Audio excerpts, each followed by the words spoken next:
مسند احمد بن حنبل میں یہ روایت ہے کہ حضرت عبداللہ بن عمرو بن العاص بیان کرتے ہیں کہ انہوں نے حضرت صلی اللہ علیہ وسلم کو فرماتے ہوئے سنا کہ اس ذات کی قسم جس کے قبضہ قدرت میں محمد کی جان ہے صلی اللہ علیہ وسلم، یقیناً ایک مومن کی مثال شہد کی مکھی کی طرح ہے۔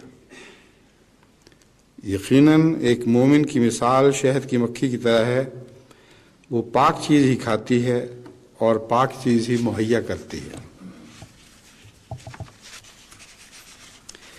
ایک اور حدیث سنن ابن ماجہ میں یوں بیان ہوئی ہے، بخاری میں بھی یہی حدیث ہے۔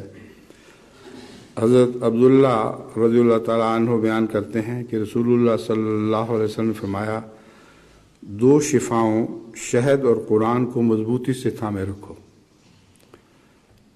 شہد کی شفا اکثر بدنی ہے اور قرآن کی شفا اکثر روحانی ہے، اور بدنی شفا کے ساتھ شہد ایک قسم کی روحانی شفا بھی عطا کرتا ہے، لیکن غور و فکر کرنے والوں کے لیے۔ تو بہرحال یہ دو باتیں ہیں جن کو مضبوطی سے تھام لو۔ قرآن کریم میں تمام روحانی بیماریوں کی شفا موجود ہے، اور شہد میں اگر تحقیق کی جائے اور اس کے سارے پہلوؤں پر غور سے نظر ڈالی جائے تو ہر قسم کی بدنی بیماریوں کی شفا موجود ہے۔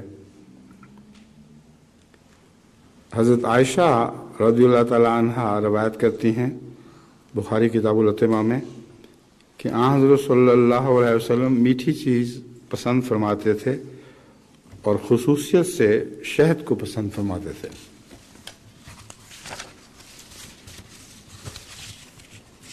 کتاب الطب، بخاری کتاب الطب میں یہ روایت درج ہے کہ حضرت ابو سعید رضی اللہ تعالیٰ عنہ بیان کرتے ہیں کہ ایک شخص حضرت صلی اللہ علیہ وسلم کی خدمت میں حاضر ہوا اور عرض کیا کہ میرے بھائی کو اسہال کی تکلیف ہے۔ آپ نے فرمایا اسے شہد پلاؤ۔ اس نے شہد پلایا، پھر آ کر کہنے لگا، یا رسول اللہ، میں نے اسے شہد پلایا ہے مگر اس کے اسہال میں اور بھی اضافہ ہو گیا ہے۔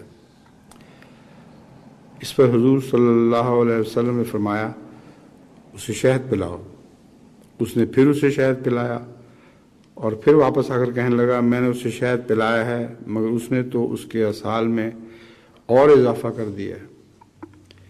اس پر حضور صلی اللہ علیہ وآلہ وسلم نے فرمایا، اللہ نے سچ فرمایا ہے مگر تیرے بھائی کا پیٹ جھوٹ کہتا ہے، جا اور اسے اور شہد پلا۔